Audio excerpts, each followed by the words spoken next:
Bienvenidos al podcast de HSE Radio. Visita hsradio.com.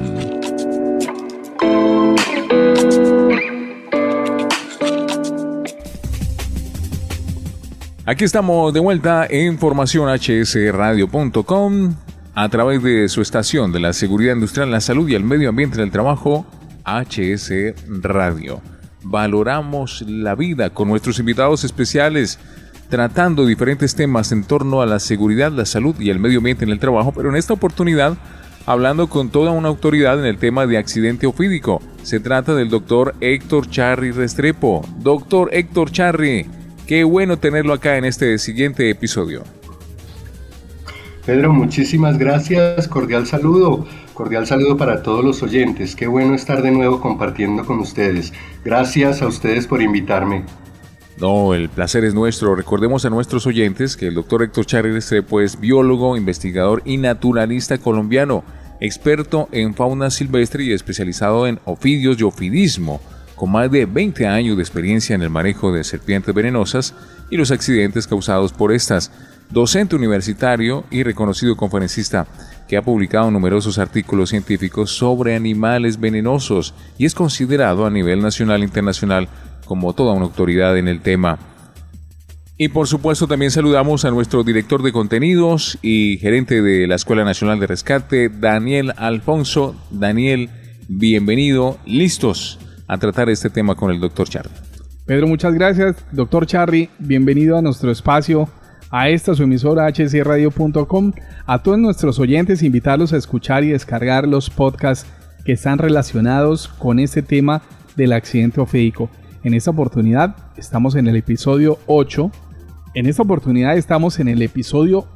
Parte 3, que hace referencia al tratamiento del accidente ofídico intrahospitalario. Doctor Charri, en el episodio anterior hablábamos de una experiencia, de una anécdota muy complicada de un niño que fue mordido por una serpiente, que no tuvo mucha posibilidad y fue muy trágica. De pronto, para que la recordemos, doctor Charri, antes de empezar este tema. Daniel, cordial saludo. Así es, veníamos hablando de la importancia de aplicar la dosis adecuada de suero antiofídico, que la dosis tiene que ser suficiente para neutralizar la totalidad del veneno circulante. Contaba la historia de un niño del municipio de Guaduas, en Cundinamarca, que mordido por una serpiente empieza un periplo en el que viaja por 3 o 4 hospitales donde no es recibido, y al final, cuando han pasado ya muchas horas, recibe tan solo una ampolla de suero antiofídico con las consecuencias, la redundancia del envenenamiento. Y como un titular de prensa decía que el niño se encontraba en grave peligro de muerte debido a la mala calidad del suero antiofídico, lo cual es una apreciación absolutamente errónea. Yo terminaba diciendo que a ese niño le aplicaron una ampolla de suero antiofídico transcurridas 8 horas, y lo lógico es que hubiera recibido 8 ampollas en la primera hora y no había pasado nada. Había salido exitoso y sin mayores complicaciones de nada. Entonces, el error más frecuente que se comete en el tratamiento de accidente ofídico es siempre quedarse con una dosis insuficiente, el ser tacaños. Paciente que necesitaba 6 ampollas, le pusieron 3 y las cosas van mal. Paciente que necesitaba 8 ampollas, le pusieron 2 o 3 y las cosas irán mal necesariamente. Entonces es muy importante tener presente que el suero antiofídico es de excelente calidad y hace su tarea, pero tiene una capacidad limitada de neutralización. Habíamos mencionado en el capítulo anterior que cada ampolla de suero antiofídico polivalente liofilizado puede neutralizar tan solo 35 miligramos de veneno, y que una talla X o una 4 narices llanera, para el caso de ustedes, puede inocular hasta 160 miligramos de veneno en una mordida. Entonces, pues por supuesto, la aplicación de una sola ampolla pues es absolutamente insuficiente. Esa ampolla hará su tarea, neutraliza 35 miligramos, pero todos los que quedaron libres pueden matar al paciente. Bueno, pero aquí me imagino que hay unas condiciones también físicas y de salud que cuentan, ¿no? ¿Qué hace que un accidente ofídico sea más o menos grave? A ver, cada accidente ofídico es único porque cada paciente es único, cada persona es única también. Entonces son muchos los factores y variables que hacen difícil la evaluación y el diagnóstico de un accidente ofídico. Entre las principales variables tendríamos en primer lugar la edad. Si ese paciente es un menor de edad, o un bebé incluso, o es una persona muy mayor de edad, pues tiene mucho más peligros que una persona de edad media que se encuentre pues en un estado adecuado de salud. Una segunda variable es el peso. Es distinto si una persona se encuentra en un peso adecuado que si está en un estado de desnutrición o si por el contrario sufre de un tema de obesidad. Los venenos actuarán de manera diferente porque sea cual sea la condición en la que está la persona, es, digamos, una morbilidad previa, un estado de salud que no le es adecuado, que no le favorece demasiado para hacer frente al envenenamiento. Hay un tercer factor que es el tema del sexo. Uno pensaría que no tiene nada que ver, pero sí tiene que ver. Recordemos cuando hablábamos hace ya unas semanas de los efectos que tienen los venenos sobre el cuerpo humano, mencionábamos que algunos de los venenos son extraordinariamente anticoagulantes, que pueden producir anticoagulación de la sangre. Imaginémonos entonces que el accidente le ocurre a una mujer que coincidencialmente se encuentra en los días de su periodo menstrual. Por el efecto anticoagulante del veneno se van a producir unas hemorragias de un manejo muy complicado, diferente que si el paciente fuera hombre, que pues obviamente no iba a ocurrir eso. Otra variable es el estado previo de salud. Recuerdo en este caso un accidente de un niño en el que todas las cosas iban mal y yo no entendía qué pasaba y revisaba de nuevo los exámenes y no entendía por qué este niño no está evolucionando de manera adecuada. Cuando se me acerca la mamá y me dice, mire, le iba a comentar un detalle, pues yo no sé si será importante, pero quizás. Es que el niño está convaleciente de hepatitis, él tuvo hepatitis hasta la semana anterior. Pues claro que era un detalle muy importante, el niño estaba haciendo un daño hepático severo porque su estado previo de salud lo predisponía a que eso ocurriera, agregado pues a los efectos del veneno sobre el organismo. Entonces, no es lo mismo una persona que se encuentra en un adecuado estado de salud, que tiene un estado nutricional adecuado, un peso adecuado, es decir, no es lo mismo que hablemos de un hombre de 25 años, saludable, deportista, que tiene unos hábitos de vida saludables, a que hablemos de un ancianito que está lleno ya de muchas cosas, que sufre de la presión arterial, que tiene 2 anginas en su historia, o que estuviéramos hablando de un niño en un estado de desnutrición. Entonces, en cada uno de estos casos, pues claro, el veneno actuará con mayor o con menor favorabilidad dependiendo de eso. Habría muchas más variables, el número de mordeduras. Yo recuerdo que en algún programa les mencioné que había conocido un paciente con 3 mordeduras, las 3 infligidas por la misma serpiente en cuestión de un segundo, y le cogió tobillo, pantorrilla y cerca de la rodilla. En cada una de ellas pues ha inoculado veneno la serpiente y es mucho más grave recibir 3 que recibir 1. Otro factor importante, el lugar anatómico de la mordedura o de las mordeduras. No es lo mismo, y creo que él ya lo había dicho también, una mordedura en la cara que una mordedura en la nalga. No es lo mismo si el veneno ingresa al organismo en una zona de vascularización muy rica y va a ser rápidamente absorbido y va a llegar rápidamente al sistema circulatorio, que si el veneno queda en una masa densa de músculo o incluso de grasa, que le tomará muchísimo más tiempo llegar a torrente sanguíneo para poder ejercer sus efectos. Otro factor que es muy importante es cuánto tiempo ha transcurrido desde que ocurrió el accidente. Por supuesto, no es lo mismo el estado en que va a ingresar a urgencias un paciente que fue mordido por la serpiente hace 2 horas que aquel que fue mordido por la serpiente hace 10 horas o más, como suele ocurrir en Colombia.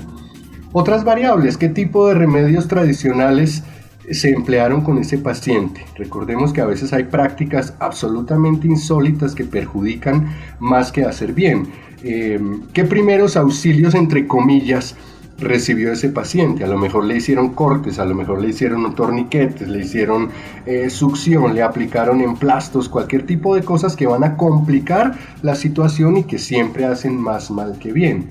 Por supuesto, hay otras variables por parte de la serpiente. ¿Cuál es la especie de la serpiente y cuál es su tamaño adecuado? Con respecto a la especie, pues porque en Colombia tenemos especies de leve, mediana y alta toxicidad, y con respecto al tamaño, pues estaría en directa relación con la cantidad de veneno inoculado. Entre más grande la serpiente, pues va a inocular una mayor cantidad de veneno. Y la variable que desconocemos siempre es la cantidad de veneno que ha inoculado la serpiente. Entre más veneno haya inoculado, pues más grave será el accidente, pero depende también de todos los otros factores que hemos mencionado. Entonces, cada accidente es único, cada paciente es único y tiene que ser valorado y diagnosticado y evaluado de manera absolutamente individual. Aunque conozcamos muchísimos accidentes o hayamos visto muchos accidentes ofídicos, no se manejan de la misma manera debido a las individualidades de cada paciente. Sí, señor. Doctor Charry, ¿existe algún documento que sea una guía o un protocolo que los médicos puedan seguir o consultar para atender un accidente ofídico? Sí, existe un documento muy bueno y muy importante que es un protocolo para manejo de accidente ofídico del Instituto Nacional de Salud. Quienes no lo conozcan lo pueden descargar desde la página del Instituto Nacional de Salud. Pero cabe decir que este protocolo es un marco general de actuación y que le está brindando información al médico de qué es lo que debe hacer, qué exámenes debe tomar, cómo debe valorar, etc. Pero no es una camisa de fuerza y hay que tener presente las características individuales de cada paciente de acuerdo a lo que estábamos mencionando. Sí me parece muy importante es mencionar que cuando uno se pone a viajar por internet buscando esto, se va a encontrar protocolos argentino, mexicano, brasilero, estadounidense, el que sea. Siempre deberíamos recurrir al colombiano, que está elaborado pensando en las serpientes colombianas, en lo que hacen los venenos de las serpientes colombianas, porque las serpientes de otras latitudes puede que tengan unos venenos diferentes o que funcionen de una manera diferente. Entonces, igualmente vale lo mismo decir para los sueros antiofídicos. No se trata de un tema de nacionalismo, aunque yo creo que los colombianos debemos comprarle a los colombianos. Los sueros antiofídicos están elaborados con venenos propios de las serpientes de la región. Entonces, si yo estoy en Argentina, yo debería usar y tener sueros antiofídicos argentinos. Si estoy en Costa Rica, yo debería cargar sueros antiofídicos costarricenses. Y si estoy en Colombia, debo cargar sueros antiofídicos colombianos que han sido elaborados especialmente para neutralizar el veneno de serpientes colombianas. Han sido elaborados con veneno de serpientes colombianas. Entonces es importante tener presente eso. Este documento, el protocolo de accidente ofídico del Instituto Nacional de Salud, ha sido copiado por otros países con algunos ajustes y de ahí se ve lo importante que es el documento, ¿cierto? Se puede descargar de la página del instituto aquí en Colombia. Vea que tan importante también es reconocer la biodiversidad que tiene nuestro país, nuestra maravillosa Colombia. Hasta somos particulares en este tema de accidente ofídico. Doctor Charry, ¿cuáles serían entonces en síntesis las condiciones adecuadas para la aplicación de los sueros antiofídicos? Sí, Daniel, como las hemos venido mencionando desde el capítulo anterior, en primer lugar la aplicación oportuna, en el menor tiempo posible. Entre más pronto se apliquen los antídotos, mejores posibilidades va a tener el paciente de no tener secuelas graves y de que las cosas vayan bien. En segundo lugar, la especificidad, utilizar el suero adecuado, o polivalente antivíbora o anticoral. Solo existen esas dos posibilidades, ¿cierto? Entonces, utilizar el adecuado. En la concentración adecuada y en la dosis adecuada, siempre por vía intravenosa, en un tiempo adecuado de paso de infusión. Es decir, un ejemplo concreto, 5 o 6 ampollas diluidas en 500 centímetros cúbicos de solución salina normal. Usar siempre la vía intravenosa. Pasar esta infusión entre 1 hora, hora y media a 2 horas incluso. poder hacer un control de laboratorio estricto cada 6 a 8 horas y las dosis adicionales de suero antiofídico según la evolución clínica y lo que nos va determinando los hallazgos de laboratorio. Muy bien. En ese sentido, doctor Charry, ¿qué otros aspectos importantes se deben considerar en el tratamiento? Teniendo presente los daños que causan los venenos al interior del organismo, habría que pensar en muchas posibilidades de todo lo que puede salir mal. Esto lo podemos prevenir o lo podemos prever a través de varios procedimientos. En primer lugar, ya lo había mencionado, el daño renal es una de las consecuencias más comunes. Hay que llevar un control estricto de la diuresis del paciente, logrando que ojalá fuera mayor a 2 centímetros por kilo de paciente cada hora. Esto con el fin de prevenir una insuficiencia renal o daños renales. El uso de sangre o de hemoderivados pues se determinará según cada paciente en particular y depende del grado de hemólisis o del daño a la sangre que tenga el paciente. Sobre todo en accidentes por serpientes de cascabel se puede presentar que sea necesario esto. Hay que tener presente que las coagulopatías, bien sea por el efecto coagulante o el efecto anticoagulante del veneno, no mejoran con la aplicación de hemoderivados ni tampoco con la aplicación de vitamina K si aún se encuentra veneno circulante. Por eso lo primero que se hace es la aplicación de sueros antiofídicos para neutralizar el veneno y enseguida empezar a trabajar sobre todos los daños que ya ha causado el veneno. Tener presente que el paciente necesita muy buena oxigenación, que debe estar siempre en una saturación adecuada de oxígeno. En los casos de mordeduras de serpientes de coral y de serpientes de cascabel es posible que se necesite soporte ventilatorio, que solo se podrá hacer en una unidad de cuidados intensivos. Muy bien. ¿Qué más cosas? Vacuna antitetánica normalmente se utiliza después del segundo día. Lo primero, la prioridad es neutralizar el veneno.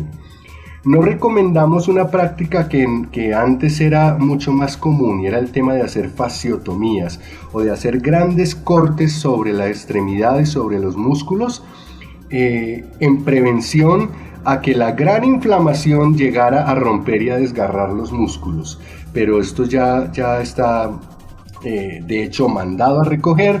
Las fasciotomías aumentan la morbimortalidad, hay mayor probabilidad de infecciones, etc. No se deben hacer. Pacientes que requieren soporte en diálisis por falla renal, pues la tendrán que recibir también para poder salvar su situación renal. Hay pacientes que van a requerir también soporte nutricional, soporte psicológico, etc. Entonces, como lo había mencionado ya en algún momento, el accidente ofídico incluye un equipo multidisciplinario y un equipo de muchos profesionales que van a tener que ver con el caso. Analgesia, por supuesto, porque el paciente sufre de grandes dolores. Entonces habrá que aplicar analgésicos. ¿Cuáles? Pues los que se encuentren disponibles en cada institución. Normalmente se tratará de analgésicos inyectables. La extremidad afectada preferiblemente debe permanecer elevada para facilitar el drenaje venoso y se deberán hacer curaciones diarias a la herida con la aspiración de las ampollas con jeringa, con una aguja y con jeringa. El tema de antibióticos también se deberá manejar a partir del segundo día. En el primer día, como ya indiqué, está dedicado a neutralizar el veneno. A pesar de que en la cavidad oral de las serpientes vive una gran cantidad de bacterias y de gérmenes, el uso de antibióticos de manera preventiva o profiláctica es muy discutido. Encontramos autores que lo recomiendan y otros autores que no lo recomiendan. Bien, en muchos casos es necesaria también la valoración por parte de otras especialidades médicas, como cirugía, ortopedia, traumatología, etc., sobre todo para el manejo funcional y estético de la extremidad cuando ha habido daño severo a piel, a tejido, a músculo y etc. Tener presente que todos los hallazgos, todo lo que se haga y todo lo que se descubra y todos los exámenes debe quedar consignado en la historia clínica, que el paciente debe haber sido indagado bien acerca de si es alérgico a cualquier tipo de medicamento o si ha tenido alergias previas al uso de sueros de tipo equino. Todos los sueros la gran mayoría, por ejemplo el suero antitetánico, el suero antirrábico, el suero antidiftérico, el antigangrenoso y otros, se elaboran en caballos. Entonces, si un paciente los ha recibido, cualquiera de estos, de manera previa, de alguna manera está como sensibilizado, y al recibir antiofídico, que es también un suero de origen equino, es posible que haga una reacción alérgica. Indagar acerca de si el paciente tiene algún tipo de antecedente de tipo renal, hepático, cardíaco, neurológico, respiratorio, etcétera, porque seguramente por ahí se va a complicar el accidente. Cuando mencionábamos de todas las variables que pueden hacer un accidente más o menos grave, esta es una de las cosas que hay que tener en cuenta.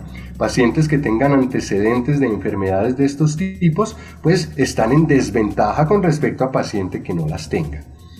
La dosis de suero antiofídico, ojo con esto, no tiene ninguna relación con el peso del paciente. Es una pregunta que se me hace con frecuencia. Entonces me preguntan, ¿cuántos ml por kilo? No tiene nada que ver con el peso del paciente.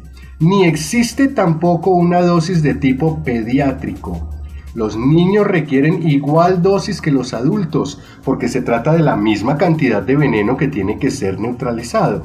E incluso algunos autores aconsejan que los niños se les debe administrar una dosis de antiofídico mayor incluso que a un adulto, pues se trata de la misma cantidad de veneno que se tiene que neutralizar actuando sobre una superficie corporal mucho menor. Entonces los daños van a ocurrir también mucho más rápido. El paciente deberá estar monitoreado todo el tiempo y vigilado y haciendo un seguimiento de cuál es su respuesta al tratamiento. Una cosa que no se debe hacer es aplicar suero en el sitio de la mordedura. En algunos casos es sabido que se hace en el primer puesto de salud donde ha llegado el paciente, y es una actuación simplemente por desconocimiento, que es inyectar suero antiofídico en la extremidad por los alrededores de donde haya mordido la serpiente. Eso no tiene ninguna utilidad y por el contrario es un desperdicio del insumo.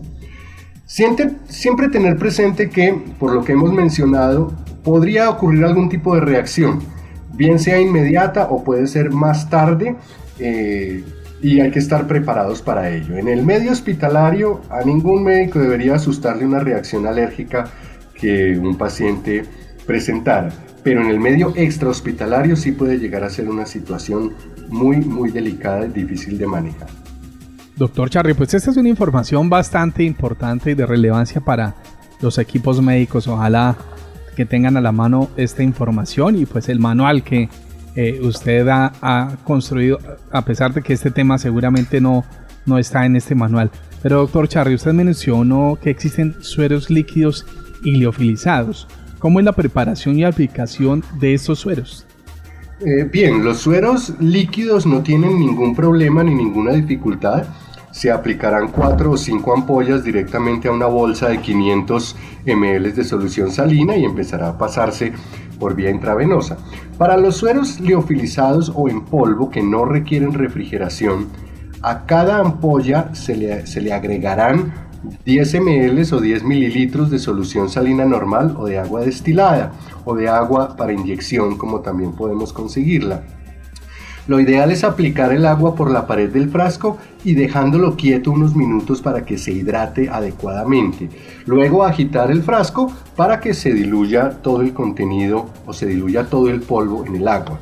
Entonces, las ampollas así preparadas se agregarán a una bolsa de 250 mililitros si se trata de un niño, o a una bolsa de 500 mililitros de solución salina normal si se trata de un adulto. Se iniciará la infusión a un goteo lento de 15 a 10 gotas por minuto durante los primeros 15 a 20 minutos, controlando los signos vitales del paciente y observando cuidadosamente si apareciera algún tipo de reacción adversa. Esa reacción adversa se va a notar en primer lugar como un brote, como un eritema facial, como un enrojecimiento generalizado, con rasquiña, con sensación de cuerpo extraño en la garganta, etc. Puede que haya caída de la tensión arterial, que se presente fiebre, calambres, etc. Es decir, que hay una reacción evidente. Hay reacciones esperables y que están dentro de lo normal, como una sensación de inquietud, de escalofrío, de malestar general, etc., que se atribuyen al veneno mismo más que al antiveneno. Aparte de eso, hay muchos pacientes que tienen unas reacciones muy importantes que son de tipo psicosomático. Pacientes que están supremamente estresados y ansiosos harán físicamente también una serie de signos y de síntomas que no tienen realmente nada que ver con el veneno ni con el antiveneno. Entonces empezamos de esta manera con un goteo lento durante unos primeros 15 minutos o 20, observando cuidadosamente al paciente. Si el paciente está tolerando bien el suero y no se ha presentado ninguna de las cosas que hemos mencionado, se aumenta la velocidad del goteo para terminar de pasarlo en 1:30 a 2 horas. Hay que tener presente esto: los sueros antiofídicos se deben pasar despacio. Es equivocado pasar sueros antiofídicos a chorro. Cuando esto ocurre, necesariamente se van a presentar reacciones de tipo alérgico, porque estamos choqueando el organismo con proteínas de origen equino que están ingresando rápidamente a través del sistema venoso del paciente.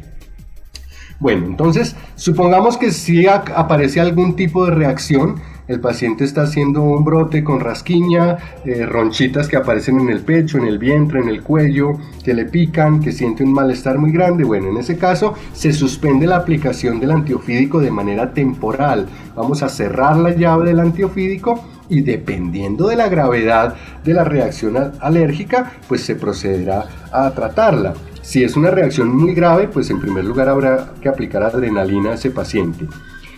Normalmente no se llega a ese nivel y basta con aplicar un corticosteroide inyectable y un antihistamínico por vía intravenosa. Pasados 15 o 20 minutos el paciente mejora o se restablece de la reacción alérgica y entonces abrimos de nuevo la llave del suero porque hay que terminar de pasarlo todo. Es decir, que un paciente haga alergia al suero antiofídico no significa que no se le va a pasar antiofídico. ¿Cómo no se le va a pasar si es lo único que es capaz de neutralizar el veneno circulante?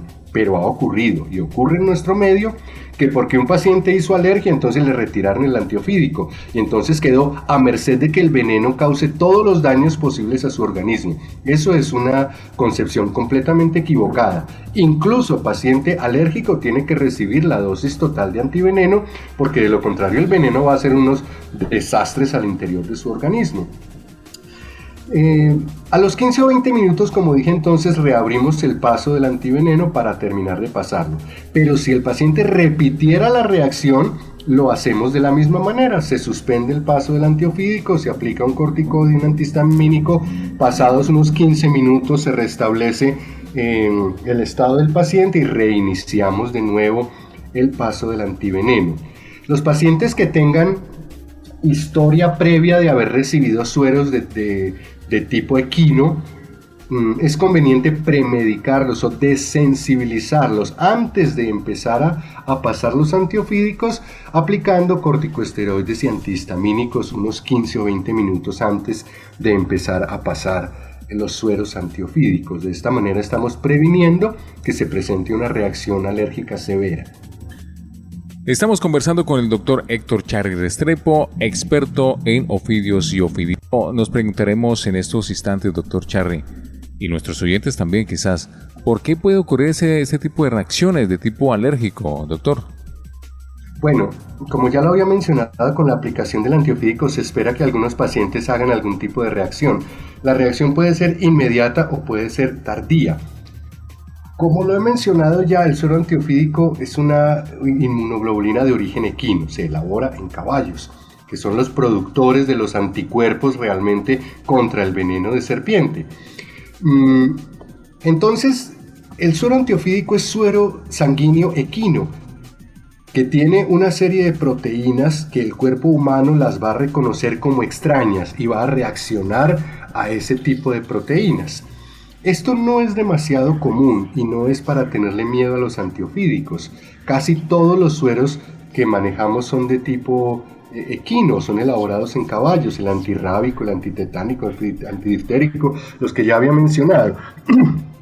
Entonces, es posible que algunos pacientes hagan una reacción alérgica. No quiere decir esto que los sueros antiofídicos produzcan alergia. Esa es una apreciación equivocada. Es como decir de manera equivalente sería como decir que el veneno de abeja produce alergias. No, el veneno de abeja no produce alergias, pero existen personas alérgicas al veneno de abeja. Yo he sido picado en alguna ocasión por 25, 30 abejas y no pasó nada. Pues aparte del dolor de cada picadura y los chichones y la inflamación que me dio, listo. Pero si una persona es alérgica al veneno de abeja, basta con que una abejita lo pique y para poner en serio peligro su vida. Pero no quiere decir que el veneno de abeja produzca alergias. De igual manera, el suero antiofídico no produce alergia, pero hay personas que por una condición propia, natural de su sistema inmunológico, van a hacer una reacción de tipo alérgico al suero antiofídico. Es mucho más común la reacción tardía. La reacción tardía, que también recibe el nombre de enfermedad del suero, aparece 1 o 2 o 3 semanas después de haber recibido antiofídicos y se manifiesta con fiebre, con malestar general, con dolor de articulaciones, con rasquiñas, etcétera, otro tipo de síntomas propios de una alergia. Y esto se debe a que es una reacción de la inmunoglobulina G humana contra la inmunoglobulina G equina. Esto normalmente se maneja con antihistamínicos, con reposo y con manejo de corticosteroides de tipo oral. No tiene mayor importancia, solo salvo excepcionales casos graves requieren que el paciente sea hospitalizado para manejar esa alergia. Pero digamos, no es un tema común recurrente. Sí, Daniel. Pues a medida que vamos avanzando, doctor Charry, y pues que los médicos están aplicando el tratamiento con suero, ¿cómo se valora esa respuesta del paciente? ¿Cómo saber si van bien o van mal en la aplicación? Bien, para saber cómo va evolucionando el paciente, en primer lugar, laboratorio. Las pruebas de laboratorio que deben repetirse, ya lo dije, mínimo cada 6 u 8 horas para poder ir monitoreando cómo va esto, ¿cierto? Cuando la dosis de suero antiofídico ha sido la adecuada, en 6 u 8 horas posteriores a su aplicación disminuye o cesa por completo el dolor y no aumenta más la inflamación. Disminuyen o se detienen por completo las hemorragias, salvo la hematuria o sangre en orina que puede durar hasta unas 48 horas si no ha habido daño renal importante. Mejorarán los signos vitales y las pruebas de coagulación que hagamos en exámenes de laboratorio mejoran notablemente o se normalizan. Sin embargo, hay que tener presente que las plaquetas pueden tardar hasta 4 días o más en normalizarse si no hay de por medio una infección asociada. En accidente ofídico las infecciones pueden llegar a ser importantes y requieren pues manejo antibiótico especializado. Por el contrario, si en 6 a 8 horas el paciente no se ha estabilizado o mejora considerablemente, es porque la dosis de suero antiofídico ha sido insuficiente. La serpiente era más grande de lo que imaginábamos o inoculó más veneno del que habíamos imaginado que estábamos neutralizando. Hay más veneno circulante que requiere ser neutralizado y por lo tanto se necesitará hacer una aplicación de más suero antiofídico, incluso en una dosis igual a la inicial. Aquí quiero hacer un énfasis en algo que ya he mencionado en otros programas, que el suero antiofídico únicamente neutraliza el veneno circulante, evitando que cause daños, pero no repara los daños que ya haya causado el veneno. Entonces estos daños tendrán que ser atendidos. Si un paciente ingresa en falla renal al servicio de urgencias por accidente ofídico y le aplicamos antiofídico, el médico no puede esperar que el antiofídico arregle una falla renal. Esa habrá que atenderla desde el punto de vista médico concreto. Entonces, no esperemos milagros que el suero no puede hacer. El suero neutraliza veneno y no más. Es lo único que hace.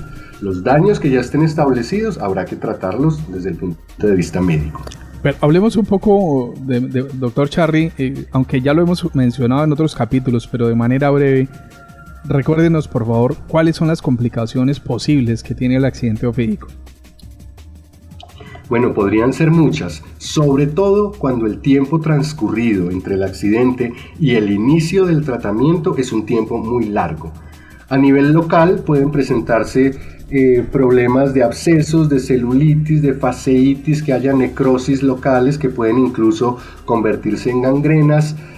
Por eso hay que vigilar muy bien la persistencia de la inflamación. Inflamaciones con más de 48 horas es muy posible que hagan que el curso del accidente tenga una muy mala presentación desde el punto de vista local o en el sitio donde mordió la serpiente. En algunos casos puede darse lo que se llama un síndrome compartimental o síndrome de compartimentos, que es que se dañen los compartimentos musculares por la inflamación tan grande, pero esto no es nada frecuente. Podría presentarse una sepsis e incluso un shock séptico por una infección y sobreinfección.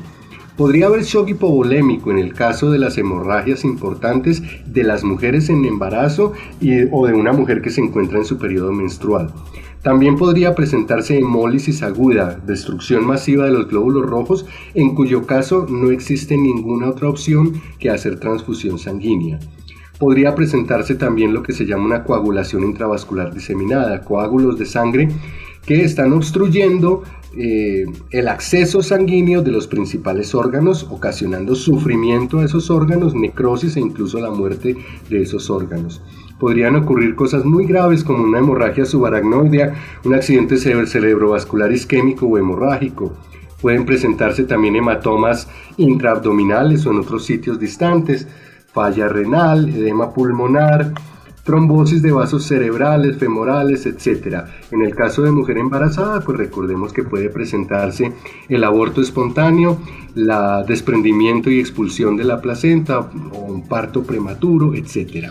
También podría presentarse un tromboembolismo pulmonar, es decir, aplicar sueros antiofídicos a un paciente no le garantizan nada de que no pueda ocurrir ninguna de estas cosas, porque repito, el antiofídico neutraliza el veneno para que no cause daños, pero los daños que ya haya causado, pues habrá que atenderlos y son los que van a poder causar todas las cosas que estoy mencionando en este momento. Doctor Charry, bueno, ya tenemos un paciente entonces que recibió atención médica, recibió las dosis adecuadas, seguramente hizo algunas fallas, pero ahora enfoquémonos un poco en las secuelas, doctor Charry. ¿Qué tipo de secuelas puede sufrir un paciente de accidente ofídico? Recordemos por allá en el programa número 2 o 3 de esta serie, les había mencionado que cerca del 15% de los pacientes quedan con secuelas graves, secuelas incapacitantes, que pueden incluir contractura de los músculos de las extremidades, de la extremidad afectada, daño en articulaciones, la incapacidad funcional de esa extremidad por pérdida de tendones o de masa muscular, que podría quedar un paciente con un daño renal permanente, pues ni hablar de los pacientes que han recibido amputaciones o que ha sido necesaria la amputación de una extremidad. Pueden darse desfiguraciones en los accidentes ocasionados en rostro o en manos, pues por supuesto es muy común que esto ocurra, y además puede haber secuelas neurológicas importantes en los casos de accidentes por serpientes de cascabel y de coral, y generalmente habrá además algún tipo de secuelas psicológicas, personas que quedan con un pánico particular hacia las serpientes, hacia el campo, hacia caminar de noche, hacia muchas cosas que se consideran secuelas psicológicas. Definitivamente es todo un proceso supremamente importante el que hay que tener en cuenta para poder hacer lo pertinente en medio de un accidente ofídico. Doctor, ¿qué otras especialidades apoyan o deben intervenir en el tratamiento del accidente ofídico? Pedro, muchas, depende de cada paciente. Como lo había mencionado ya, lo ideal es que esto sea realizado por un equipo interdisciplinario.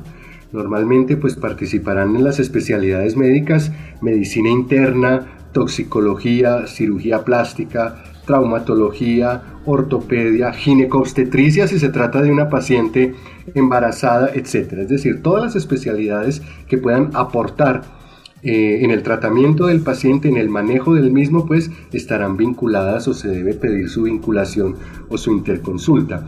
Otras especialidades que intervienen generalmente son los temas de nutrición o profesionales en nutrición, en trabajo social y en psicología. Son, digamos, las tres principales que generalmente están también acompañando el tratamiento del paciente y su posterior reinserción de nuevo a la vida laboral y a la vida social y a que retome este paciente su vida, haya tenido o no secuelas?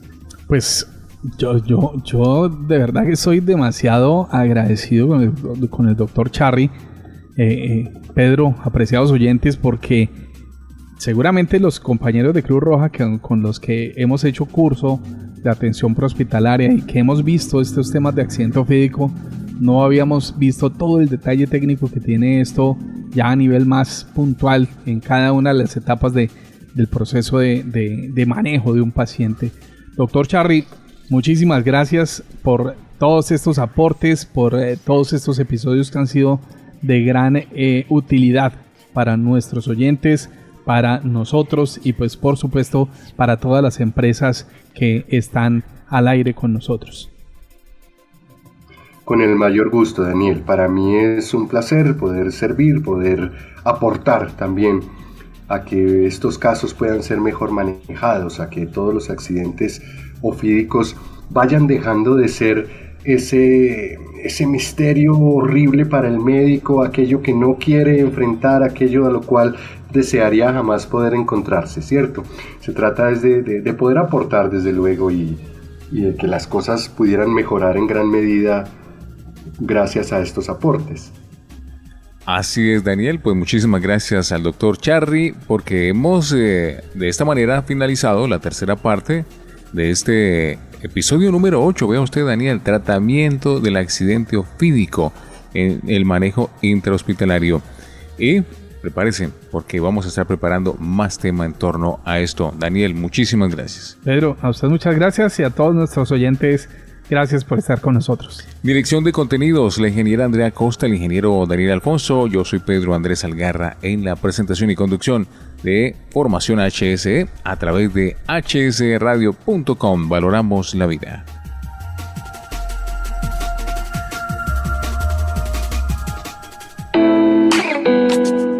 Este es un podcast de HSE Radio. Visita hsradio.com.